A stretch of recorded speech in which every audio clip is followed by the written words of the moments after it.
All right, let's open this up again. Let's see what it says. I've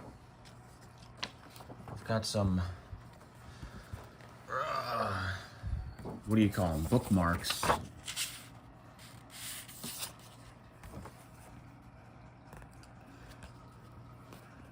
Here we go. This is an interesting one. Abracadabra. So this, for those of you who don't know, this is the Jewish Encyclopedia from, where is the date?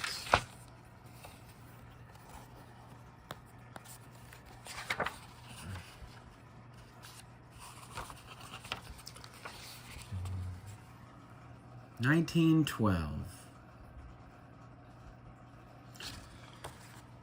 So we're checking out the Jewish Encyclopedia. Just Jew things, you know. Let's go learn about the Jews. What are the Jews into? Ah, here we go. Abracadabra.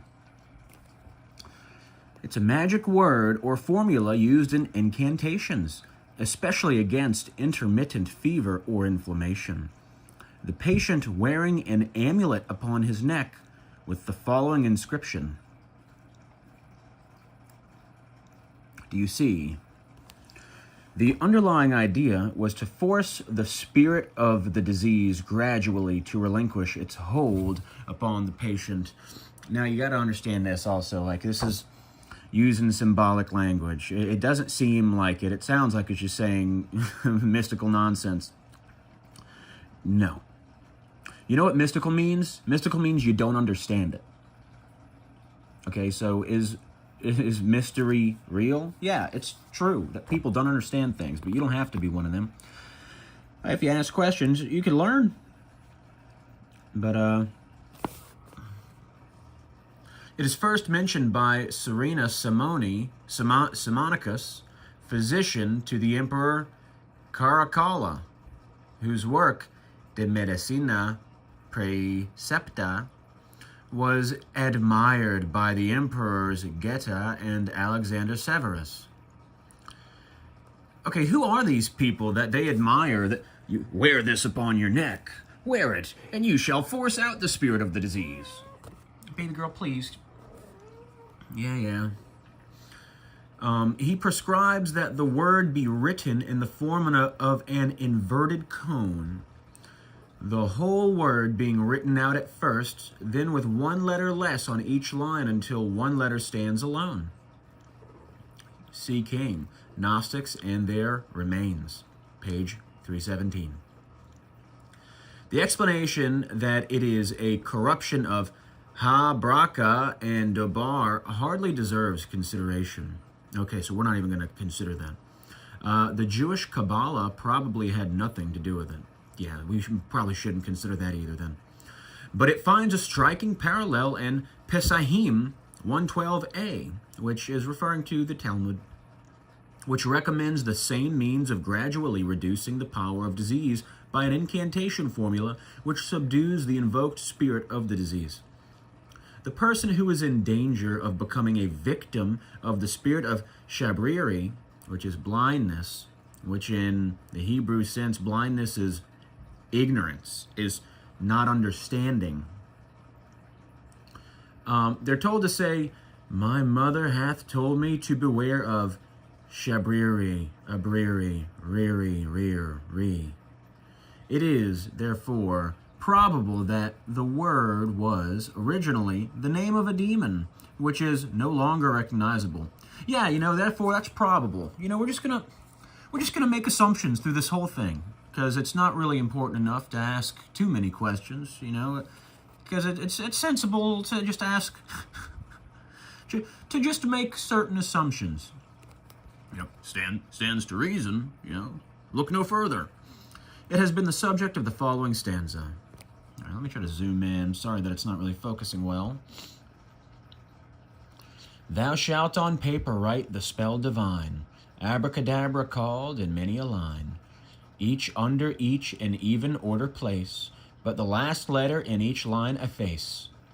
As by degrees the elements grow few, still take away, but fix the residue, till at the last one letter stands alone, and the whole dwindles to a tapering cone.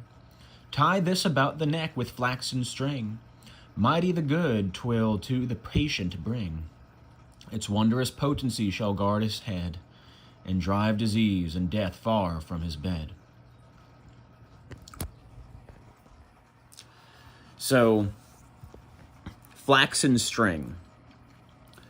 Look, I got a little homework for you, okay? It's easy to do, you know. Really, I want to do it with you. I want to do everything with you, but you need to go, like, do stuff by yourself. Go on Wiktionary. No, not Wiktionary. I mean, Wikipedia. Go learn about cedar. S-E-I-F-R.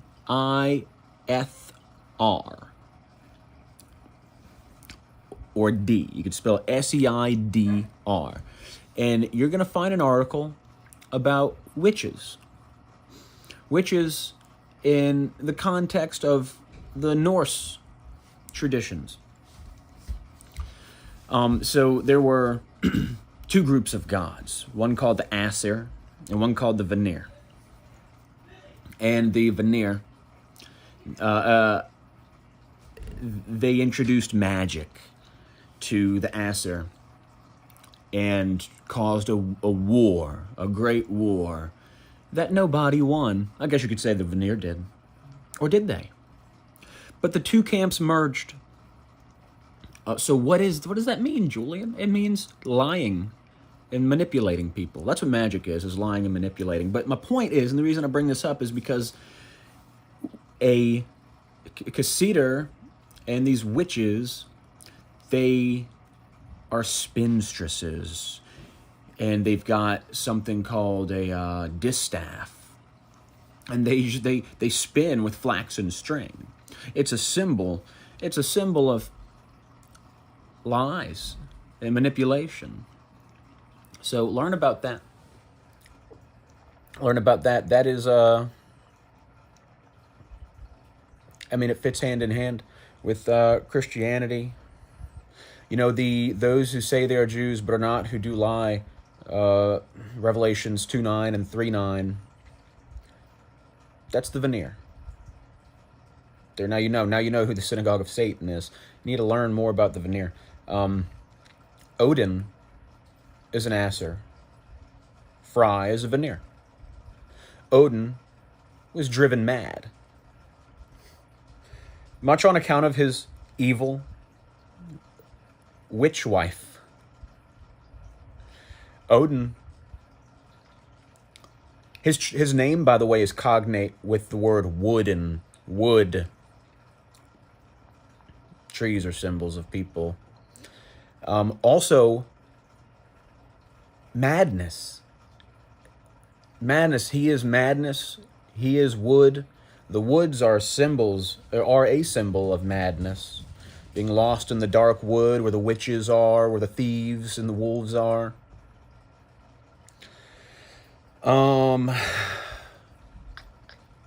Yeah, check that out.